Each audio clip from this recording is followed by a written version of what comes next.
solamente vimos sistema linfático, ¿se acuerdan? Y yo le dije que lo de microcirculación lo quería dejar solito. Entonces vamos a hablar hoy de microcirculación, vamos a hablar de gasto cardíaco y vamos a hablar del corazón como una bomba. Bien, en esta parte de microcirculación los quiero bien metiditos en el partido a todos, ¿cierto? Es una cosa no muy complicada, pero sí que necesitamos que estén pendientes para poder entender el concepto que yo quiero expresarles. Entonces, piensen, vamos a meternos al sistema cardiovascular, ¿cierto? Y ya, entonces piensen en el corazón, piensen en las arterias, las venas, pero en este momento quiero que piensen en los vasos más chiquitos que tenemos, que son los capilares, ¿vale? Entonces, en este caso, ya hace 8 días hablamos de los capilares linfáticos, ¿se acuerdan? Pero hoy quiero hablar de estos señores, que son los capilares arteriales, miren los rojitos, y los capilares venosos, ¿sí los ven? Azulitos. Entonces, si partimos de la base, ¿cierto? Que una arteria tiene más de 50 micrómetros y que una arteriola tiene entre 20 y 50 y que una metaarteriola ya baja de 10 a 15 micrómetros y que el capilar arterial mide 5 micrómetros. Entonces estamos hablando de una cosa probablemente chiquita, ¿cierto? Y que se llama microcirculación precisamente por eso, porque no la podemos ver a simple vista. Y si nos vamos al extremo venoso, pues ya me dirá 9 micrómetros y una vénula más de 20. ¿Sí? Entonces vamos a centrarnos en este pedacito. Pero quiero que pensemos todos una cosa, mis hijos allá, todos. Yo necesito que mi corazón bombee sangre, que se va por una arteria que es esta. Esa arteria se la entrega a una arteriola. La arteriola hace que pase por un esfínter precapilar en una metaarteriola. Y que por último llegue aquí a estos capilares arteriales que van a entregar, ojo con las palabras que voy a utilizar, voy a repetirlas muchas veces para que me entiendan. Este man arterial va a entregar lo que le recomendó el corazón que llevara hasta allá. Voy a poner un ejemplo, nutrientes, oxígeno, ¿sí o no? Y entonces, ¿a quién se los tiene que entregar? A las células que están acá, pero directamente a las células se lo va a entregar, seguramente no, lo va a dejar en el intersticio va a pasar a la célula, ¿verdad? Pues bien, pero fíjate que dice que aquí dice extremo arterial. ¿Y por qué es un extremo y por qué no termina diciendo ahí termina? No, porque va pegado a otro extremo que es el extremo venoso. Este, al contrario de lo que hace el extremo arterial que entrega, el extremo venoso recoge. ¿Y qué recoge? Recoge la basura que está produciendo la célula para llevarla otra vez del extremo venoso capilar a las vénulas, a las venas, para que lo transporten otra vez al corazón, ¿cierto? Y haga todo el proceso para volver a oxigenar la sangre y regresar. ¿Está claro ese concepto? Sí, creo que ese concepto ya ustedes lo tenían absolutamente claro desde que estaban en el bachillerato. Pero bien, lo que vamos a intentar hacer ahora es decir, ¿cómo hace este extremo arterial? Si está pegado a este, ¿cómo hace para que este entregue y este reciba y no sea el contrario? Pues bien, entonces aquí es donde necesitamos entender. Esta es la misma gráfica de otro libro que me pareció muy bonito, arteriola, metaarteriola, los esfínteres. Mire la parte aquí arterial que está en rojo y la parte venosa que la ponemos en azul y mire las flechas hacia dónde van indicando. Mire que este es de Gayton del 2011, pero sigue siendo muy importante. Pero bien, si yo voy a entregar o si yo voy a recibir, pero yo soy un tubo, la pregunta es si por dónde. Entonces, vamos a ver que existen distintos tipos de capilares y aquí me voy a referir otra vez a la parte de histología. Entonces recordemos que existen capilares continuos, fenestrados o sinusoidales. ¿Qué quiero que se fijen en este gráfico, mis hijos? En estos huecos, en los huequitos que tienen. Estos son tubos, pero que tienen huecos. Y miren que estos huecos no son iguales a estos e iguales a estos. Y se acuerdan esas uniones entre células que las vimos por allá, ya en histología, las zonas de oclusión y toda esa vaina. Pues miren que aquí en estas están como muy cerradas, medio cerradas, y aquí están un poquitico más abiertas. Miren que aquí dice gaps, ¿cierto? Brecha en inglés, gaps, ¿verdad? Y aquí fenestraciones grandes, o sea, huecos grandes. Aquí fenestraciones pequeñas. Y aquí uniones intracelulares fuertes y con huecos muy pequeñitos. ¿Qué podemos decir entonces de estos qué capilares podemos tener en el cuerpo? Entonces, capilares que están entre 4 a 15 nanómetros, capilares de 50 a 100 nanómetros y de 100 a 1000 nanómetros. Estos de 4 a 100, de 4 a 15 es el más común en músculo, en piel y en pulmones, de 50 a 100 en el epitelio intestinal, en glómerulos renales y en glándulas, y de 100 a 1000 en el hígado, en la médula ósea y en el vaso. Decimos entonces que en la barrera hematoencefálica, en los capilares que encontramos allá en el sistema nervioso central, estos espacios no existen o sus uniones son muy apretadas de manera tal que no permite que penetren fácilmente sustancias al cerebro, y eso es una manera de proteger el sistema nervioso central, la barrera hematoencefálica. Pues bien, si ahora yo me meto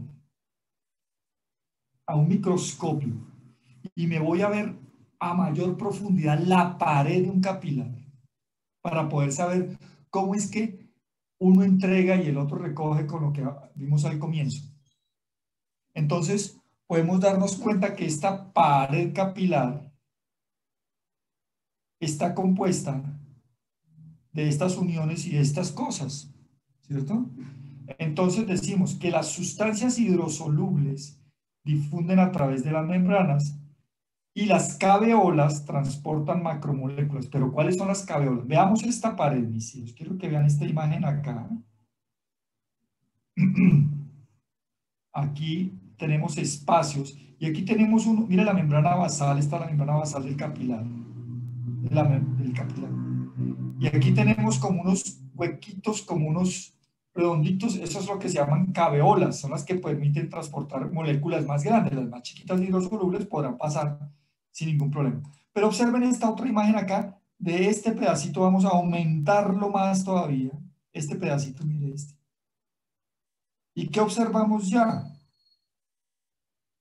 Que está compuesta de fosfolípidos, esfingolípidos, de colesterol y de unos como clips, ¿cierto? Como ganchitos que se llaman caveolinas, unas proteínas que se llaman caveolinas, que son muy importantes. Aquí simplemente para mostrar esto, esto lo veremos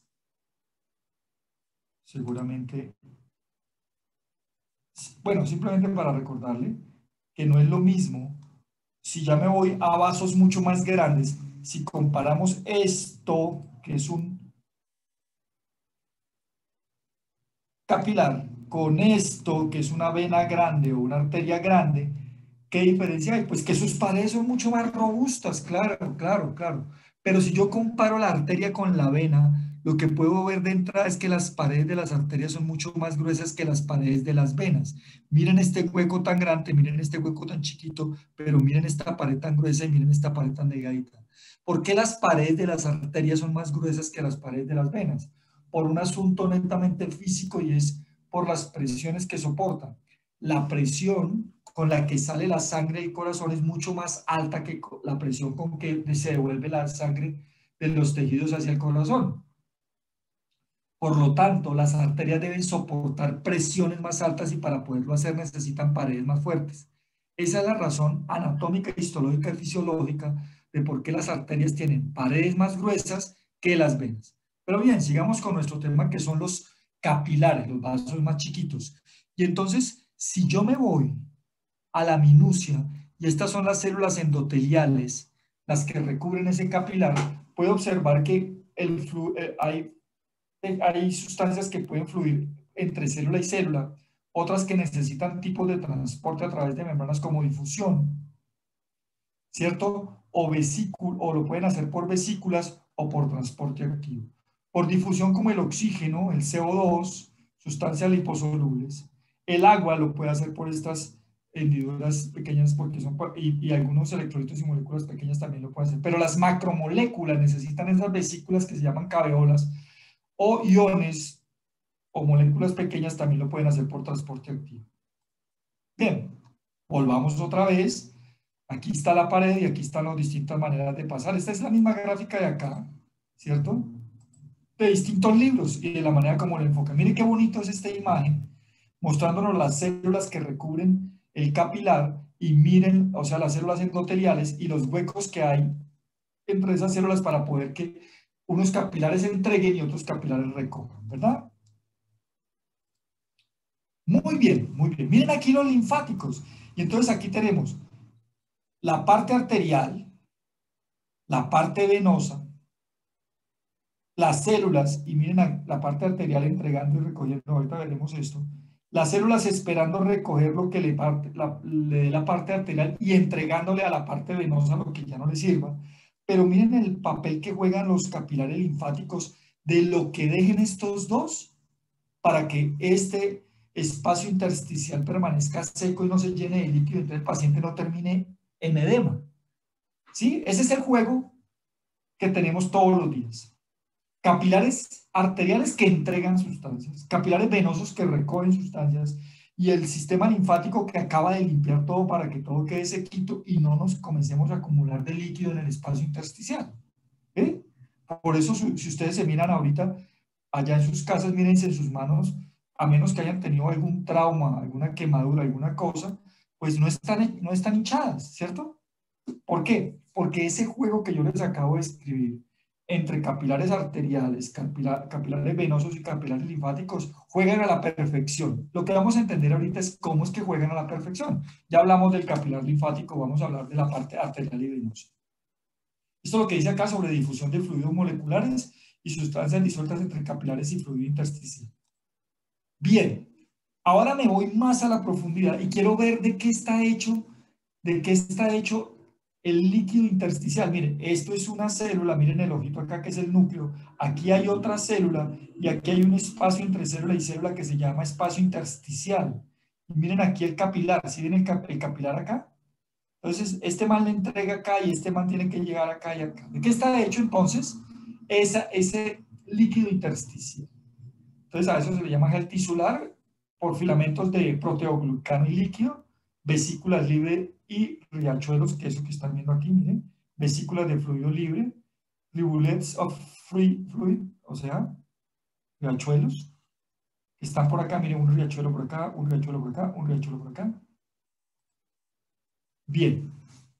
Y aquí es donde los quiero, aquí es donde los quiero bien, bien metido en el partido, que está una cosa muy sencillita para que la entiendan y para que ustedes después, mis hijos, puedan entender cuando le expliquen sobre por qué un paciente con insuficiencia cardíaca comienza a hincharse. ¿Sí me entienden? O por qué cuando nos quemamos nos aparecen ampollas. Esto es lo que quiero que entendamos hoy, ¿vale? Este juego, ojo aquí, ojo aquí. Póngale cuidado. Este es el capilar. Aquí no lo estoy describiendo si es venoso o es arterial, porque da lo mismo. Él lleva un líquido aquí por dentro y acuérdese que hay uno que lo tiene que entregar y otro que tiene que recoger, pero los capilares todos juegan con unas presiones, ¿cierto? Y principalmente, o fuerzas. Recuerden que fuerza y presión hablan de lo mismo. Y ustedes en física vieron esas fuerzas, unas fuerzas que se llaman, o presiones que se llaman hidrostáticas. Y hay otras presiones que se llaman coloidosmóticas. En fisiología también las conocemos como oncóticas u osmóticas. Entonces, ¿cuál es el principio básico? Las presiones hidrostáticas son las presiones que tienden a sacar el líquido de donde esté. Si estamos hablando de presión hidrostática del capilar, cualquiera que él sea, arterial o venoso, esas presiones hidrostáticas son las que tienden a, mire la flecha, a sacar del capilar el líquido. ¿Listo? Si estuviéramos aquí en el intersticio también tiene presión hidrostática que tiende a sacar el líquido del intersticio. Y mire la flecha para dónde va. ¿Sacarlo para dónde? Como diría mi mamá, sacarlo para adentro. ¿Verdad? Sacarlo, como lo quiere sacar del intersticio, ¿a dónde lo va a terminar metiendo? Al capilar. Y las fuerzas hidrostáticas del capilar quieren sacar al líquido. del capilar y a dónde lo quieren meter, en el intersticio. ¿Sí? ¿Estamos claros ahí? Ahora, no existen solamente presiones o fuerzas hidrostáticas, sino que también existen otras presiones que se llaman coloidosmóticas, osmóticas u oncóticas. Es la misma vaina. Los tres términos, desde el punto de vista físico, es la misma vaina. Entonces, ¿qué tenemos ahí? Que la presión coloidosmótica u oncótica lo que tiende es a retener el líquido donde esté, en este caso en el capilar. En este caso, la presión coloidosmótica del líquido intersticial tiende a ¿qué? A retener, mire la flecha, a retenerlo acá. Como lo tiende a retener acá, tiende, mire la flecha para dónde va, a jalar de allá. Y este, ¿qué tiende? A retenerlo acá, a jalar de afuera. Estas cuatro fuerzas son las que vamos a estudiar para entender por qué entonces el capilar arterial entrega cosas y el capilar venoso jala cosas. Tiene que haber una diferencia entre estas. Y vamos a verlas con números ahorita. Entonces, ojo, ojo, eso que acabé de explicarles, mis hijos, esto que acabé de explicarles, puede tener siglas. Por ejemplo, a la presión hidrostática del capilar no le vamos a colocar el apellido hidrostático, pero ustedes ya saben, se llama presión capilar cuando lo vean en otros libros. El PIF en inglés quiere decir presión del líquido intersticial, ¿cierto? ¿De qué tipo? Hidrostático. En cambio, las presiones coloidosmóticas no tienen la P, sino tienen la letra pi, griega. Entonces aquí tenemos la presión coloidosmótica, ¿cierto? Que es la que tiende a retener. Aquí estamos hablando del capilar y la presión coloidosmótica del líquido intersticial. Vamos a jugar con eso. Vamos a jugar con esas presiones un jueguito para poder entender cómo es que uno entrega y el otro bueno. Ya sabemos entonces la presión capilar o hidrostática, entonces es la que tiende a forzar la salida del líquido a través de la membrana, ya lo dijimos. La presión del líquido intersticial o PIF es la que fuerza la entrada de líquido a través de la membrana con PIF positivo y mire, a forzar la salida cuando el PIF es negativo. Y aquí dirán, uy, pero este man ahora ya nos enredó la pita. Miren que el PIF es la presión hidrostática del capilar, del intersticio. ¿Sí o para qué? Si está positiva, tiende a qué? A botar el líquido del intersticio y meterlo ¿dónde? En el capilar. Pero si esta presión se vuelve negativa, entonces tiendes a jalar el líquido desde el capilar porque tiende a dejarlo acá. Y esa es la única diferencia y nada más.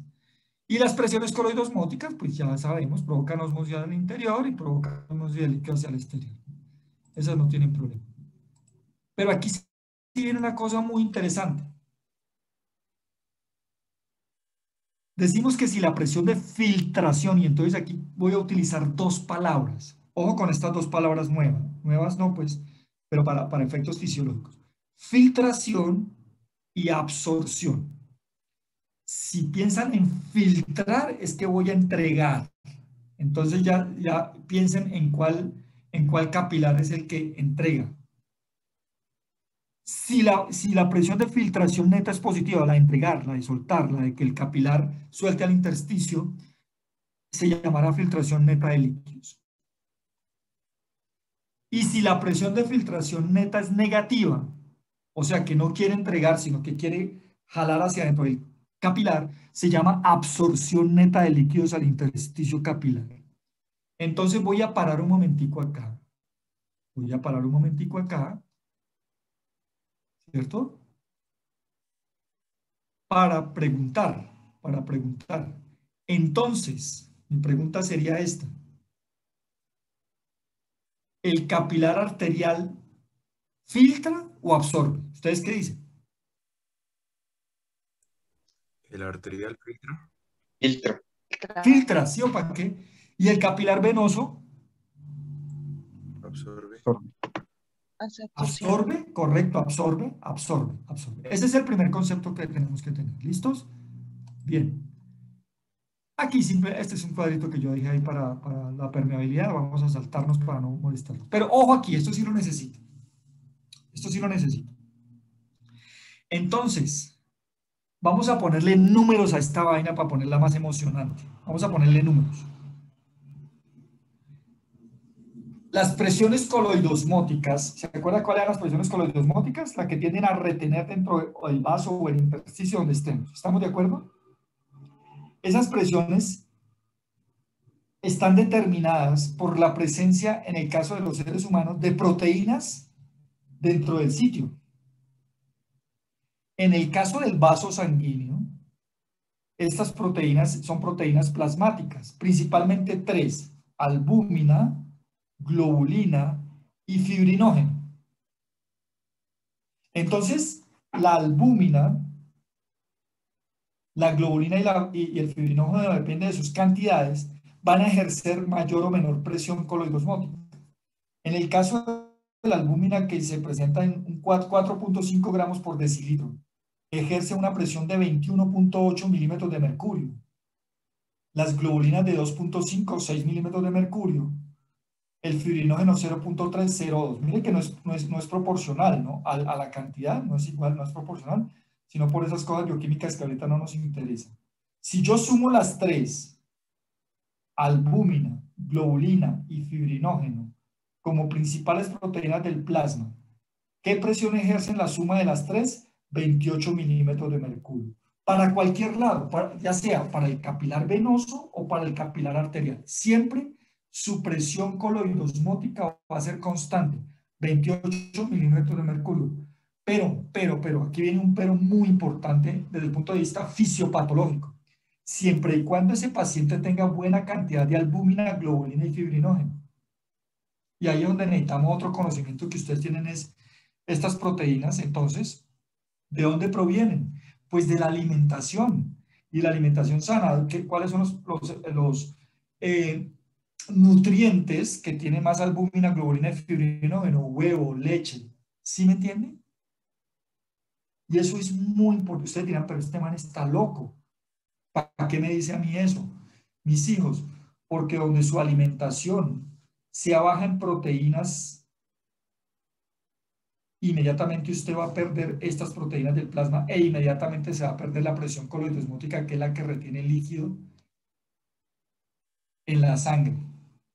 Por eso, mis hijos, los desnutridos por falta de proteínas, que son la mayoría en Colombia, los que se alimentan más de carbohidratos, o sea, guapanela, pero que la leche y el huevo lo conocen por fotografías, tienden a dematizarse, a volverse, parece que fueran gordos, pero lo que están es hinchados, por este principio básico y sencillo. ¿Sí ve a dónde llegamos ahorita? Ya llegamos a hablar de pobreza con base en la fisiología.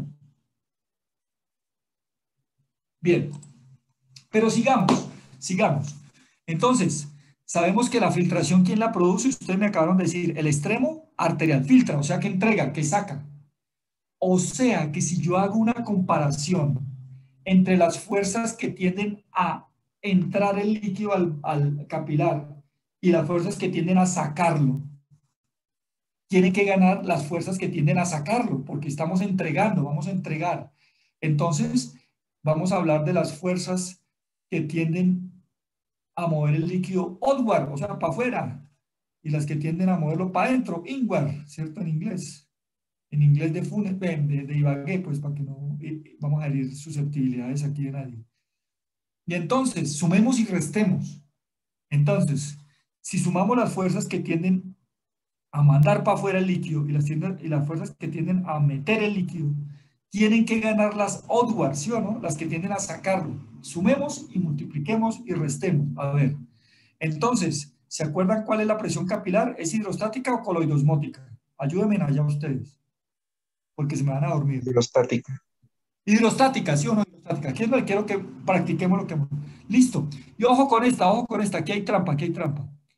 Presión de líquido intersticial negativa. ¿Esa es hidrostática o coloidosmótica? Hidrostática. Sí, pero hidrostática ¿de dónde? ¿De la vena? Mire, no, mire. ¿Del espacio intersticial? Del intersticio, ¿sí o para qué?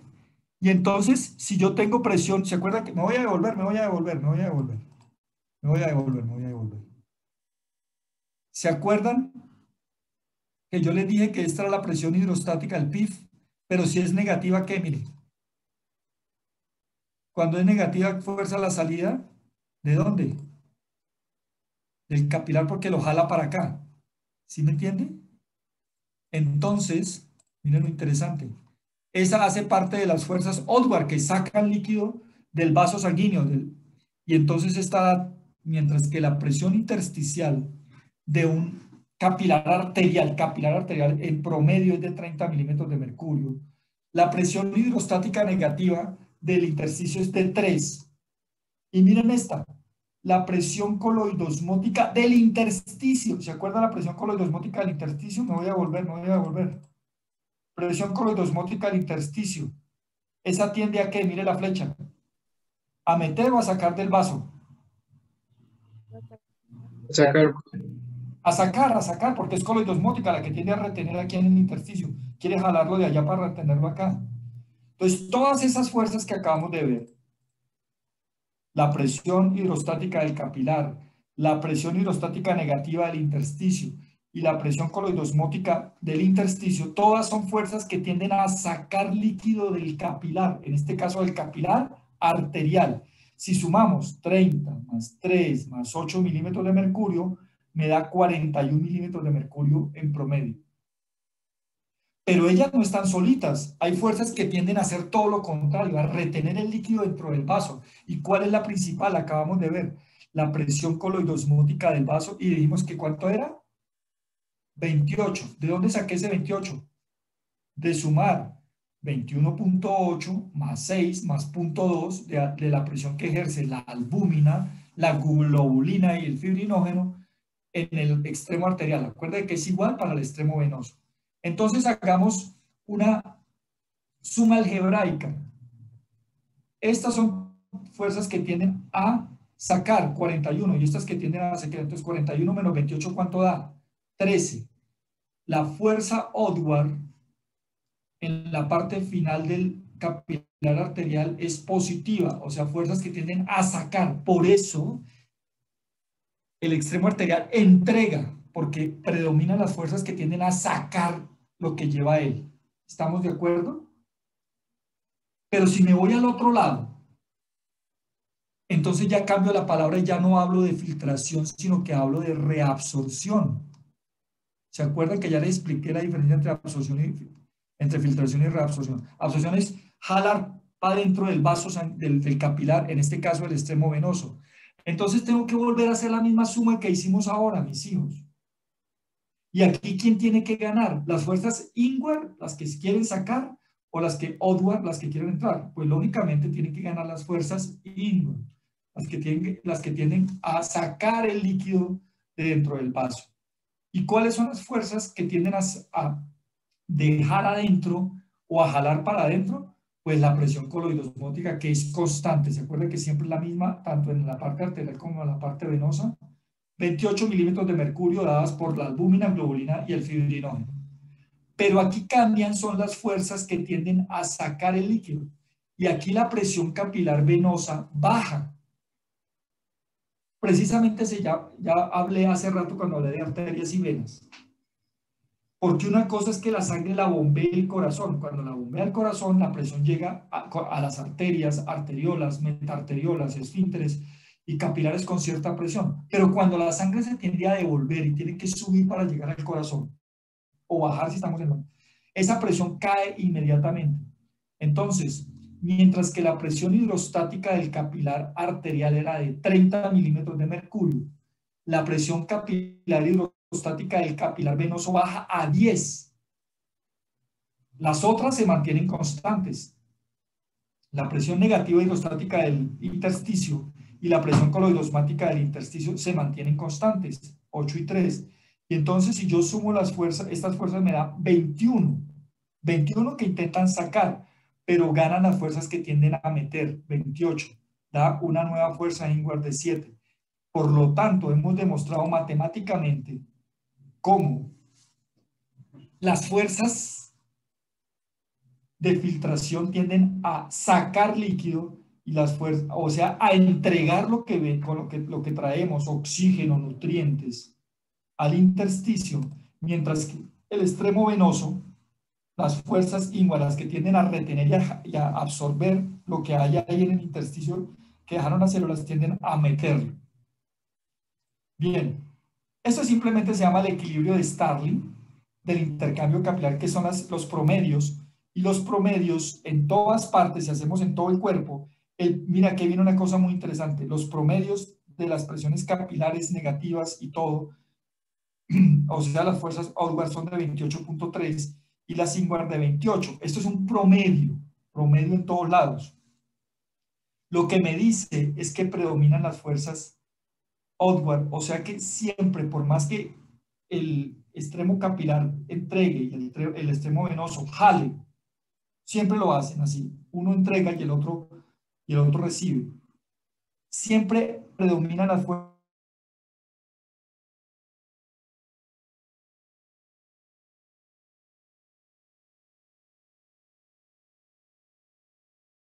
Que siempre. ¿Y quién cree usted que me soluciona este 0,3 que comienza a quedar de residuos en el intersticio? ¿Quién me solucionaría ese Sistema problema? linfático. Correcto.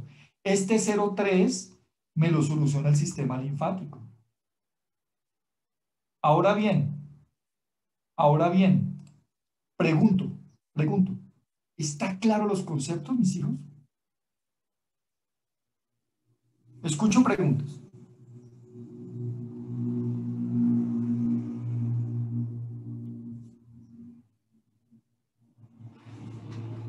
Entonces, mis hijos, cuando haya un desequilibrio entre estos, inmediatamente el paciente puede entrar, por ejemplo, en edema, ¿cierto? O puede comenzar a sacar más líquidos de los que no debe sacar, o a retener más, o a mandar más, ¿sí me entiende? Esto se debe mantener en estabilidad. Cuando vean fisiopatología, pues van a ver alteraciones. Por ejemplo, ya les mostré qué pasaba cuando un paciente está desnutrido por falta de proteínas. Pues inmediatamente comienza a hincharse porque comienza a aumentar las presiones hidrostáticas sobre las presiones coloidosmóticas. Ya el 28 de las presiones coloidosmóticas ya no están. Esto se los dejo ahí para que los que les guste más la física y esas vainas vean, ahí lo tienen otra vez. Y algunas cosas sobre el tono venoso que no vale la pena ahorita hablar de ellas, pero se las dejo ahí para que las vuelvan a repasar, ¿vale? Esto es lo mismo, sino que ya en otra vaina.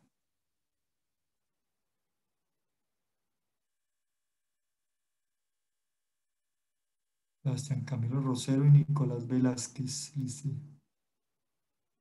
Listo, ya ahorita lo registro. Muy bien. Muy bien. ¿Quedó Doctor, entendida esta parte, mis hijos? doctor, ¿Sí o no? doctor.